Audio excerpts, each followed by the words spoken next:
On commence tout de suite ce Lex Inside et on va parler philanthropie chez les avocats avec mon invité Mathias Feckel, associé fondateur du cabinet Audit Dupré Feckel. Mathias Feckel, bonjour. Bonjour Arnaud. On va parler ensemble de l'action philanthropique de votre cabinet. Mais tout d'abord, pouvez-vous nous expliquer en quoi l'engagement philanthropique du cabinet Audit Dupré Feckel est indissociable de son activité principale?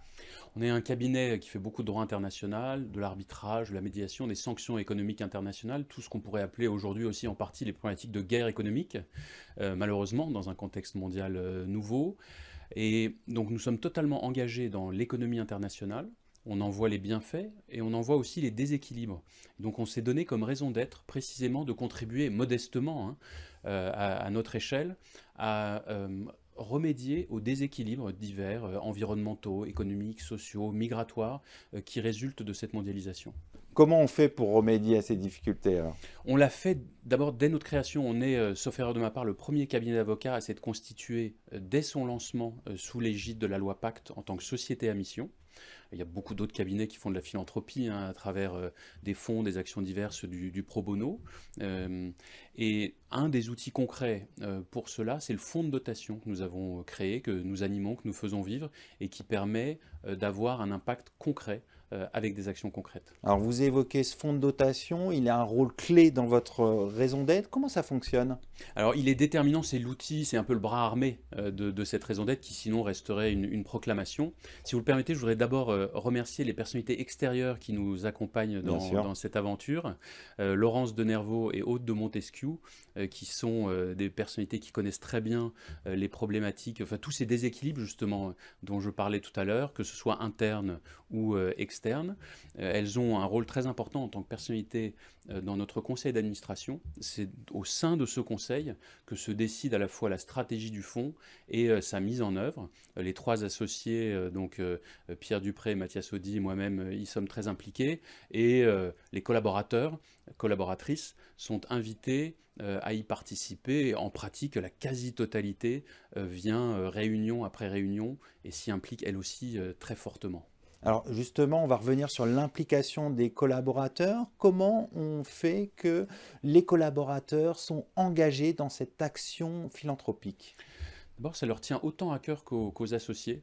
Et on est d'ailleurs un cabinet dans lequel il y a assez peu de hiérarchie, hein. On travaille ensemble au quotidien vraiment.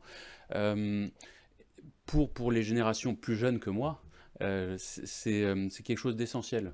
Et ça fait partie, me semble-t-il, du sens qu'ils trouvent aussi dans leur travail, du sens peut-être à être dans ce cabinet-là en particulier, de se dire qu'ils, elles, sont impliqués totalement à la fois dans les vrais choix stratégiques, hein, c'est pas juste de la présence aux réunions, on réfléchit, ils nous font changer d'avis, ils nous apportent aussi énormément d'éclairage, et je pense qu'ils se disent à travers ça qu'il y a une cohérence entre leur action de juriste, d'avocat, de défenseur du droit, et puis aussi de citoyens engagés dans des causes qui leur tiennent à cœur.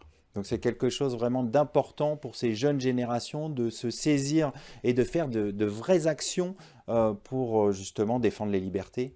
Il me semble, et je veux les en remercier, leur présence réunion après réunion en témoigne, donc merci à elles, à eux, avec un petit remerciement particulier, si vous le permettez, à Anna Maric qui suit au jour le jour le travail de ce fonds de dotation. Alors, on va peut-être revenir sur les actions qui ont été menées par ce fonds de dotation. D'ailleurs, je rappelle que vous avez eu un prix, le Grand Prix de la philanthropie 2024 pour la catégorie Justice et Paix. Pouvez-vous revenir sur ces actions qui ont été récompensées?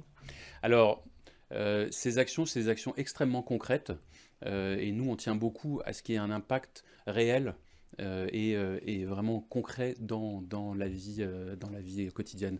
Nous avons choisi pour les premières années de notre fonds de dotation de soutenir un programme du Collège de France, le programme PAUSE, qui permet à des chercheurs de venir en France et d'y pratiquer leur discipline. En l'occurrence, ce sont des chercheuses ukrainiennes en droit international et qui, grâce au Collège de France et en partie grâce au fonds de dotation de notre cabinet, peuvent poursuivre leurs recherches.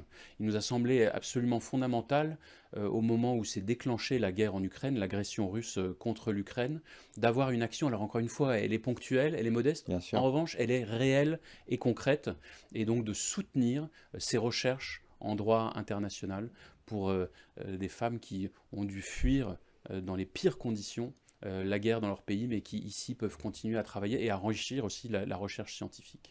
Donc, on voit que vous menez des actions très concrètes. Comment vous voyez l'évolution de l'action philanthropique de votre cabinet? D'abord, elle est vraiment inscrite au cœur de notre travail, hein, et dès son lancement, comme je le disais, on a pu abonder progressivement les dotations de ce fonds. Donc c'est le cabinet qui verse des dotations. Depuis le lancement de notre cabinet, la dotation a augmenté de 40% environ. D'accord. On espère poursuivre la stabilisation de la dotation et à chaque fois que ce sera possible son augmentation en fonction des résultats du cabinet bien sûr.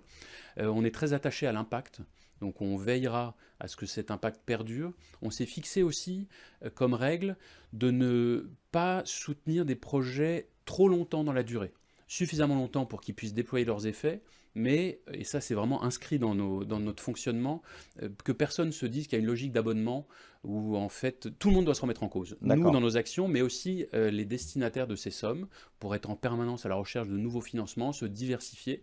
Donc là, on est en train de regarder, là en ce début d'année, quelles seront les prochaines actions soutenues par le fonds. On a déjà des idées assez précises, mais elles ne sont pas encore... Vous ne voulez pas les dévoiler voilà, tout de suite? je reviendrai avec joie vous les indiquer. Avec plaisir. On va conclure là-dessus. Merci Mathias Feckel. Je rappelle que vous êtes associé fondateur du cabinet Audit Dupré Feckel. Merci à vous.